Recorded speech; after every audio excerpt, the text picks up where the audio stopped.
Thank you, Hedwig. Dear Mr. Thomas, we are pleased to inform you that you have been accepted to review Harry Potter. Harry Potter and the Philosopher's Stone. Now, I love Harry Potter. I've read all the books, seen all the films. Basically, I'm an enormous Harry Potter fan ever since I was 6 when this movie came out. It is one of my all-time favourite childhood movies. One of the first movies I had the privilege of seeing at the cinema as a kid. And does the first Harry Potter movie, based on the beloved classic book series by beloved author JK Rowling, who she is now richer than the Queen, and the Harry Potter books are practically the best-selling books of all time, and all the film adaptations.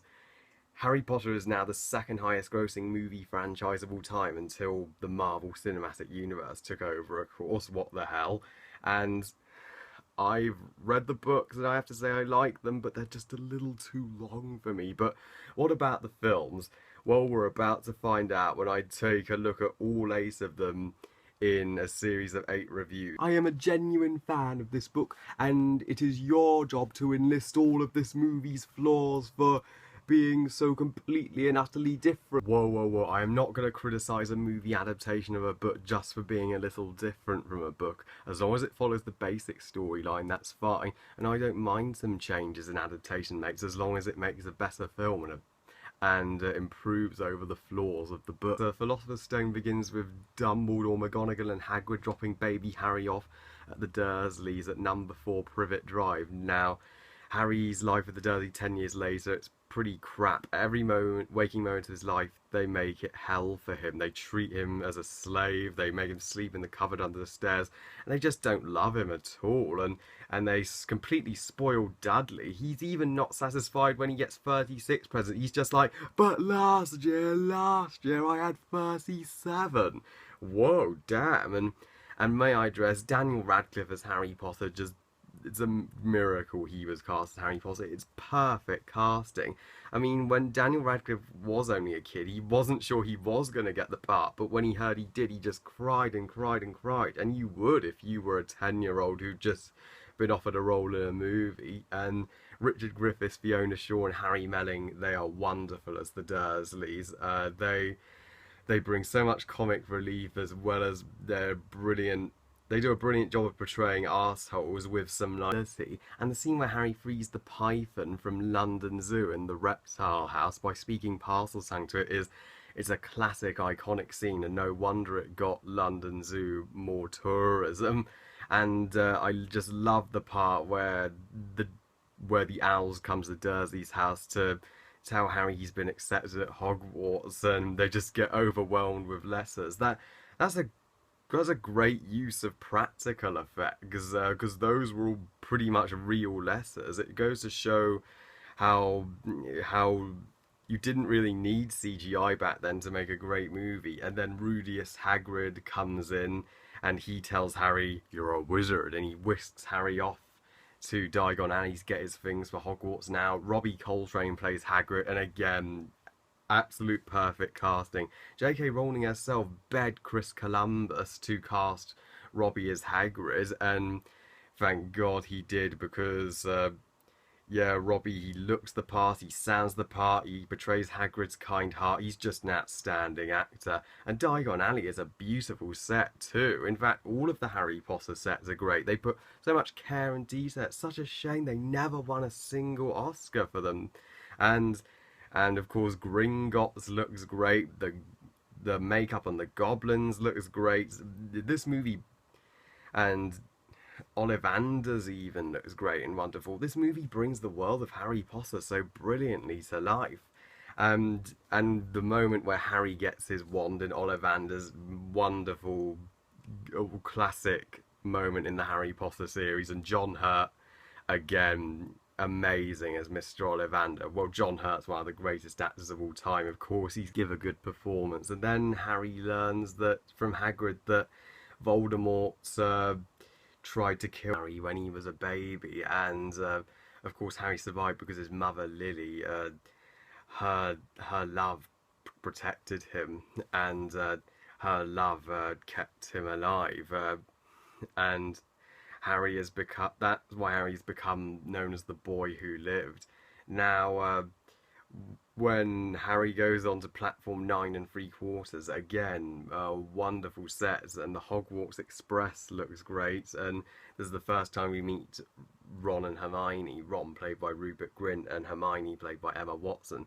And thank God they chose Emma Watson to play Hermione, because she's not just the nerdy, typical girl with glasses that everyone laughs at. She actually has tremendous likability. She's an original smart girl who's also cares about everyone else too, and they really benefit from her cleverness. And Rupert Grint as Ron Weasley, he's underrated. He doesn't get the attention he deserves. He's always brought so much humour and drama to the character of Ron, and it's such a shame that people don't praise him like they do Dan and Emma. And the first sight of Hogwarts, magnificent, one of Harry Potter's shining moments again. And and when they're sorted into their houses. And Hogwarts is also perfectly done. It has a beautiful model, which I've seen at Leavesden, and the moving staircase is tremendous fun. Gosh, why did we go to a boring normal school when we could have gone to Hogwarts? Am I right, guys? And yeah, although I will say that the scene where they're late for McGonagall's transfiguration class is it's kind of a scene we didn't really need. It was a little bit of filler just to remain faithful to the book. However, the scene in Snape's class was 100% needed because Alan Rickman as Snape, while I am not kidding, while the 5 best casting decisions of all time, he was JK's personal choice for the role, and he was probably the best actor in all of these movies, and this perfectly sets up Harry and Snape's relationship. And of course, we all know where it goes in the later films, but this was a brilliant way to start it. Harry does not trust Snape at first, and we automatically don't trust Snape either. And and of course, their first flying lesson, where Neville, poor guy, he's always the character who gets everything wrong in these movies and accidentally breaks his wrist in an accident, and Malfoy, the school bully, takes one of Neville's precious objects, and Harry has to fly and get it. To which McGonagall realizes actually this boy may have talent, and finally Harry's getting good at something. And the part where Quirrell runs into the hall screaming "Troll in the dungeon" and then just faints, and everyone just starts getting out of their seats panicking. That that's pretty funny a scene to look at now as an adult, but it creeped me out as a kid. And Dumbledore's like, "Science!" But of course, Richard Harris's Dumbledore was over more quiet. Michael Gambon's Dumbledore in the later films would be much more shouty and commanding.